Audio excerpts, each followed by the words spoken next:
Board ಇಲ್ಲ ಹಾಕಿಲ್ಲ ಅವ್ರಿಗೆ ಹೆಂಗ್ ಗೊತ್ತಾಗುತ್ತೆ ಇದೆ ಅಂತ. ಸೊ ಇಲ್ಲ ಇದ್ದರೂ ಸಾರ್ವಜನಿಕರಿಗೆ ಮುಕ್ತವಾಗಿಲ್ಲ ಅಥವಾ ಮುಕ್ತವಾಗಿ ಸರಿಯಿಲ್ಲತ್ವ ಕಾಪಾಡಿಕೊಂಡಿಲ್ಲ. ಮಾಹಿತಿ ಹಕ್ಕು ಸಂಪರ್ಕಾಧಿಕಾರಿ ಮತ್ತು ಮೇಲ್ಮನವಿ ಪ್ರಾಧಿಕಾರದ ಮಾಹಿತಿ ಇಲ್ಲ. ಮಾಹಿತಿ RTI ಆಫೀಸರ್ ಯಾರು, ಅದ್ರ ಬಗ್ಗೆ ಇರೋ ನಿಯಮಗಳೇನು, ಯಾವುದು ಮಾಹಿತಿ ಫಲಕ ಅಲ್ಲಿ ಇಟ್ಟಿಲ್ಲ. ಮಾಹಿತಿ ಹಕ್ಕು ಕಾಯ್ದೆಯ ಸೆಕ್ಷನ್ನಂತೆ ಕಡ್ಡಾಯ ಮಾಹಿತಿ ಪ್ರಕಟಿಸದೇ ಇರುವುದು, ಕಡತ ಮತ್ತು ಮಾಹಿತಿ ಪಟ್ಟಿಯನ್ನು ಮಾಡದಿರುವುದು, ಅದು ಕ್ಯಾಟಲಾಗ್ ಅಂಡ್ ಇಂಡೆಕ್ಸ್ ಅದು ನಿಮಗೆ ಗೊತ್ತಿದೆಯಲ್ಲೋ ಗೊತ್ತಿಲ್ಲ, ಅದಿಲ್ಲ, ಒಟ್ಟಿಗೆ ಮಾಡಿಲ್ಲ. ನೌಕರರು ತಮ್ಮ ನ್ಯಾಯಬದ್ಧ ಕೆಲಸ ಮಾಡಿಕೊಳ್ಳಲು ಲಂಚ ಕೇಳುವ ಬಗ್ಗೆ ಸಾರ್ವಜನಿಕರು ನಮಗೆ ದೂರು ಹೇಳಿರ್ತಾರೆ. ನಾವು ಅದಕ್ಕೋಸ್ಕರನೇ ಇಲ್ಲಿ ಬಂದು ಈ ಅಭಿಯಾನ ಮಾಡ್ತಾ ಇರೋದು. ಮುಖ್ಯವಾಗಿ ನಮಗೆ ಹಲವಾರು ಲಾರಿ ಡ್ರೈವರ್ಸು, ಚಾಲಕರು ನಮಗೆ ಕಂಪ್ಲೇಂಟ್ ಮಾಡಿದ್ದಾರೆ, ಈ ಥರ ಮಾಡ್ತಾ ಇದ್ದಾರೆ ಅಂತ. ಅದಕ್ಕೆ ಈ ಲಂಚ ಮುಕ್ತ. ದಯವಿಟ್ಟು ಸರ್ ಅದನ್ನು ಸೀರಿಯಸ್ ಆಗಿ ತಗೊಂಡು ನೀವು ಸರಿಪಡಿಸ್ಕೋಬೇಕು. ಆಮೇಲೆ ನಿಗದಿಪಡಿಸಿರುವ ಇದು ಯಾವುದೋ ನಮಗೆ ಇಲ್ಲ, ಮಾಹಿತಿ ಇಲ್ಲ. ಇನ್ನೊಂದು, ಕಚೇರಿಯ ನಿರ್ವಹಣೆ ತುಂಬ ಕೆಟ್ಟದಾಗಿದೆ. ಎಲ್ಲ ಕಡೆ ಕಚೇರಿಯನ್ನು ನೀವೇ ನೋಡಿದ್ರೆ ನಿಮ್ಗೆ ಗೊತ್ತಾಗ್ಬಿಡುತ್ತೆ. ನೀವು ಮನೆ ಹೆಂಗೆ ಇಟ್ಕೊಂಡಿದ್ದೀರಾ, ಕಚೇರಿ ಹೆಂಗೆ ಇಟ್ಕೊಂಡಿದ್ದೀರಾ ಅಂತ ನೀವು ಮ್ಯಾಚ್ ಮಾಡಿದ್ರೆ ನಿಮ್ಗೆ ಗೊತ್ತಾಗ್ಬಿಡುತ್ತೆ. ಸಿಬ್ಬಂದಿಗಳು ಬಾಡಿ ಕ್ಯಾಮ್ರಾಗಳನ್ನು ಧರಿಸಲಿ. ಈಗಾಗಲೇ ನಮ್ಮ ರಘು ಜಾಣಗರ್ ಹೇಳಿದಾಗೆ ಟ್ರಾಫಿಕ್ ಪೊಲೀಸ್ ಅವ್ರು ಹೆಂಗೆ ಮಾಡ್ತಾರೆ, ಅದೇ ರೀತಿ ನೀವುಗಳು ಕೂಡ ಈ ಬಾಡಿ ಕ್ಯಾಮ್ರಾ ಧರಿಸ್ಬಿಟ್ಟು ಕೆಲಸ ಮಾಡಬೇಕು ಸರ್. ಇಲ್ಲ ಅಂದರೆ ಭಾರಿ ಕಷ್ಟ ಆಗ್ಬಿಡುತ್ತೆ. ರೂಲ್ಸ್ ಇದೆ, ಅದು ನಿಯಮ ಇದೆ, ಅದನ್ನು ಪಾಲಿಸ್ಬೇಕು ನೀವು. ಬಯೋಮೆಟ್ರಿಕ್ ಹಾಜರಾತಿ ವ್ಯವಸ್ಥೆ ಇಲ್ಲ. ಯಾರು ಬಂದಿದ್ದಾರೆ, ಯಾರು ಬಂದಿಲ್ಲ, ಕೆಲಸಕ್ಕೆ ಬಂದಿದ್ದಾರೋ ಇಲ್ವೋ ಏನೇನೂ ಗೊತ್ತಾಗೋದಿಲ್ಲ. ಸೊ ಅದನ್ನು ದಯವಿಟ್ಟು ಮೇಂಟೈನ್ ಮಾಡಬೇಕು. ಇನ್ನೊಂದು, 3 ವರ್ಷಗಳಿಂದ ಹೆಚ್ಚು ಸಮಯ ಕರ್ತವ್ಯದಲ್ಲಿರುವ ಸಿಬ್ಬಂದಿಗಳನ್ನು ಈ ಕೂಡಲೇ ತಾವು ವರ್ಗಾವಣೆ ಮಾಡೋದಕ್ಕೆ ವ್ಯವಸ್ಥೆ ಮಾಡಬೇಕು ಸರ್. ಇಲ್ಲಿ ಅವರು ಅದು ನಿಯಮನೇ ಇದೆ, ರಿಪೋರ್ಟ್ ಕೊಡಿ. ನಿಮ್ಮ ಹತ್ರ ಮಾಹಿತಿ ಇಲ್ಲ, 3 ವರ್ಷಕ್ಕಿಂತ ಹೆಚ್ಚು ಸಮಯ ಕೆಲಸದವರ ಮಾಹಿತಿ ಪಡೆಯಬೇಕು ನೀವು. ನಿಮ್ಮ ಮಾಹಿತಿನೇ ಇಲ್ಲ, ನಿಮ್ಮ ಹತ್ರ ಕೇಳಿದ್ರೆ ನೀವು ಇಲ್ಲ ಅಂತ ಹೇಳ್ಬಿಡ್ತೀರ. RTI ಹಾಕಿದ್ರೆ ಇಲ್ಲ ಅಂತ ಹೇಳ್ಬಿಡ್ತೀರ. ಸೊ ಅದಾಗಬಾರ್ದು. ನಿಮಗೆ ಮುಖ್ಯಸ್ಥರಾಗಿರೋದು, ನಿಮ್ಗೆ ಆ ಮಾಹಿತಿ ಇರಬೇಕು.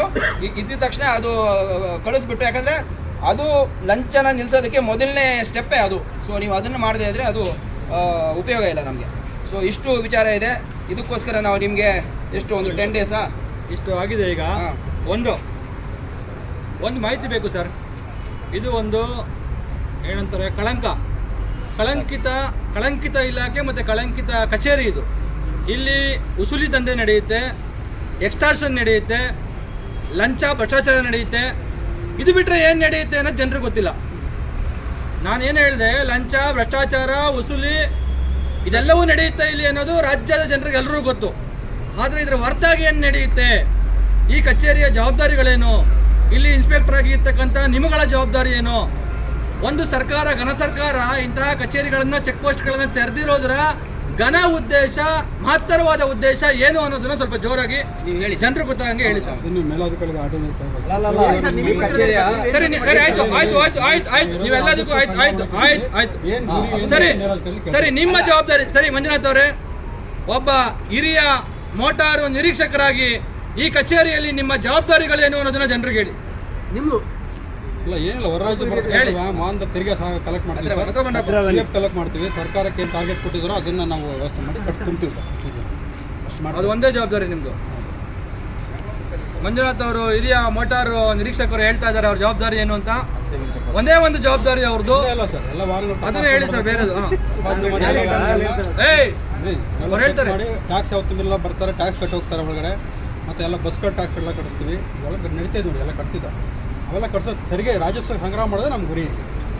ಅಂದರೆ ಏನು ಗೂಡ್ಸ್ ತರ್ತಾರೆ, ಗೂಡ್ಸ್ ಮೇಲೆ ತೆರಿಗೆ ಕಟ್ತೀರಾ ನೀವು, ಕಟ್ಟಿಸ್ಕೋತೀರಾ ವೆಹಿಕಲ್.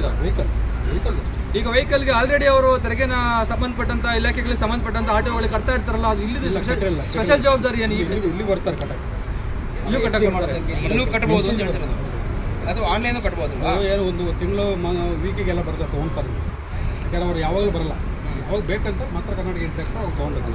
ಬೇರೆ ರಾಜ್ಯದಲ್ಲಿ ಅವ್ರ ರಾಜ್ಯಕ್ಕೆ ಕಟ್ತಿರೋ ತೆರಿಗೆ ನೀವು ಇಲ್ಲಿ ಕಟ್ಸ್ಕೋಬೋದಾ? ತಮಿಳ್ನಾಡು ಗಾಡಿ ಬರುತ್ತೆ, ತಮಿಳ್ನಾಡು ಗಾಡಿ ಅದು RTO, ಆ ಗಾಡಿ ಸಂಬಂಧಪಟ್ಟಂತ RTO ಅವರ ತಮಿಳ್ನಾಡಿಗೆ ಸಂಬಂಧಪಟ್ಟಿದ್ದಾಗಿರುತ್ತೆ. ಆ ತೆರಿಗೆನ ನೀವು ಹೇಗೆ ನಮ್ಮ ರಾಜ್ಯದ ಬಾಬತಲ್ಲಿ ರಾಜ್ಯಕ್ಕೆ ಕಟ್ಟಬೇಕಾಗಿದ್ರೆ ಕಟ್ತಾರೆ. ಅಂದ್ರೆ ಯಾವ್ದು ತೆರಿಗೆ ಬರುತ್ತೆ ಅವ್ರು ಕಟ್ಟುವಂಥದ್ದು, ತಮಿಳ್ನಾಡಿಂದ ಬರುವಂಥವ್ರದ್ದು, ನಮ್ಮ ರಾಜ್ಯಕ್ಕೆ ಕಟ್ಟುವಂಥ ತೆರಿಗೆ ಯಾವ್ದು ಬರುತ್ತೆ? ಸಾರ್ವಜನಿಕರ ಮಾಹಿತಿ ದೃಷ್ಟಿ ಅಲ್ಲ, ಅದೇ ಇಲ್ಲಿ ಯಾವುದು ಅದು ಮಾಹಿತಿ ಇಲ್ವಲ್ಲ. ಇಲ್ಲಿ ಬಂದವ್ರಿಗೆ ಅಟ್ಲೀಸ್ಟ್ ಗೊತ್ತಾಗಿರ್ಬೇಕಲ್ಲ, ನಾನು ಕಟ್ಟಬೇಕಾ ಬೇಡವಾ, ಎಷ್ಟು ಕಟ್ಟಬೇಕು, ಏನು ಕಟ್ಟಬೇಕು. ಸರ್ ಡ್ರೈವರ್ಗಳಿಗೆ ಕೇಳಿಸ್ಕೊಳ್ಳಿ ಸರ್, ಡ್ರೈವರ್ಗಳಿಗೆ ಜೇಬಿಂದ 500 ರೂಪಾಯಿ, 1000 ರೂಪಾಯಿ, 700 ರೂಪಾಯಿ ನೀವು ಫಿಕ್ಸ್ ಮಾಡಿದ್ರೆ ತೆಗೆದು ಕೊಡೋದು ಗೊತ್ತೋ ಹೊರತು ಈ ಮಾಹಿತಿಗಳು ಗೊತ್ತಿಲ್ಲ. ಅದಕ್ಕೆ ನಾವು ಕೇಳ್ತಾ ಇದೀವಿ. ಇಲ್ಲ, ನಮ್ಗೆ ಗೊತ್ತಾಗಿದೆ ಸರ್, ನಾವು ಇಷ್ಟೆಲ್ಲ ಅಭಿಯಾನ ಮಾಡ್ತಾರೆ. ಅಭಿಯಾನ ಮಾಡ್ತಾರೆ. ನೀವು ಇದಕ್ಕೆ ಹೇಳಿದ್ದೆ ಅವರು ಕೊಟ್ಬಿಟ್ಟು ರಿಸಿಪ್ಟ್ ತಗೊಂಡು ಹೋಗ್ತಾರೆ. ಅವ್ರಿಗೆ ಏನು ಕೊಡ್ಬೇಕು ಅಂತ ಅವ್ರಿಗೆ ಮಾಹಿತಿ ಇಲ್ಲ ಪಾಪ. ಸರಿ ಆಯ್ತು. ಈಗ ಅವರೊಂದಷ್ಟು ಅಲ್ಲ ಇನ್ನೊಂದು ಜವಾಬ್ದಾರಿ ಇದೆಯಾ ಇಲ್ವಾ ಅಂತ ನಾನು ಸ್ಪಷ್ಟಪಡಿಸ್ಬೇಕು. ಇಲ್ಲಿ ಸ್ಮಗ್ಲಿಂಗ್ ಏನಾದ್ರು ಆಗ್ತಾ ಇದ್ರೆ ಅದ್ರ ಬಗ್ಗೆ ನಿಮ್ಗೇನು ಜವಾಬ್ದಾರಿ ಇಲ್ವಾ? ಅಂದ್ರೆ ಯಾರೋ ಒಬ್ರು ಏನೋ ಇದಿಲ್ದೇನೆ ಗಂಧದ ಮರ ಅಥವಾ ಇನ್ನೊಂದು ಮಗದೊಂದು ಡ್ರಗ್ಸ್ ಆತರ ಇದ್ದಾಗ ನಿಮ್ ಜವಾಬ್ದಾರಿ ಇಲ್ಲ. ಅಲ್ಲ ನಿಮ್ಗೆ ಸಿಕ್ಕಿದ್ರೆ ನೀವು ಹೇಗೆ ಅದನ್ನ ಏನ್ ಪ್ರೊಸೀಜರ್ ಏನು ಅಂತ ಅದಕ್ಕೆ ನಮಗೆ ಗೊತ್ತಾದ್ರೆ ಬೇರೆ ಇಲಾಖೆ ನಾವು ಟ್ರಾನ್ಸ್ಫರ್ ಮಾಡ್ತೀವಿ, ನಮಗೆ ಮಾಹಿತಿ ಬರಲ್ಲ, ನಮಗೆ ಬರೋದೇ ಇಲ್ಲ ಅವರು. ಅಲ್ಲ ನಿಮ್ಮ ಇನ್ಸ್ಟ್ರಕ್ಷನ್ ಈಗ ಸರ್ ನಿಷೇಧಿತ ವಸ್ತು ಇರುತ್ತೆ. ಎಲ್ಲ ಇಲಾಖೆಗಳು ಇರ್ತಾರೆ, ಅದಕ್ಕೆ ಬೇರೆ ಬೇರೆ ಇಲಾಖೆಗಳು ಇರ್ತಾರೆ, ಎಲ್ಲ ಚೆಕ್ ಇರ್ತಾರೆ, ಎಲ್ಲ ಇದ್ದಾರೆ. ಸಿಕ್ಕದಾಗ ಏನ್ ಮಾಡ್ತೀರಾ ಅಂತ ಕೇಳ್ತಾ ಇರೋದು. ಆ ರೀತಿ ನಮ್ಗೆ ಯಾವ ಸಿಕ್ಕಿಲ್ಲ, ಏನ್ ಮಾಡ್ಬೇಕು ನಿಮ್ಮೆಲ್ಲ ಸಿಗಲ್ಲ ಅವ್ರಿಗೆ. ಅವರು ಇಲ್ಲಿ ಕೂತ್ಕೊಂಡ ಜಾಗದಲ್ಲಿ ಏನ್ ಡಿಫೆಕ್ಟ್ ಇದೆ ಅಂತ ಫೈಂಡ್ ಔಟ್ ಮಾಡೋರು ಅವ್ರಿಗೆ ಸಿಗುತ್ತೆ. ಅವ್ರ ಕ್ಯಾಬಿನಲ್ಲಿ ಕೂತ್ಕೊಂಡೆ ಫೈನ್ ಹಾಕ್ತಾರೆ. ಅಗಲ್ದೋರಡೆ ಆಗ್ತಾ ಇದೆ ಸರ್, ಇದೆಲ್ಲ ಗೊತ್ತಿಲ್ಲ. ಸರಿ ಸರ್, ಈಗ ಮಂತ್ರಿಗಳೇ ನಮಸ್ಕಾರ. ಕೊನೆಯದಾಗಿ ಇದನ್ನ ಇನ್ನೊಂದು ಇವತ್ತೊಂದು ಮಾಡ್ಬಿಡೋಣ. ಅವರು ಒಪ್ಕೊಂಡ್ರೆ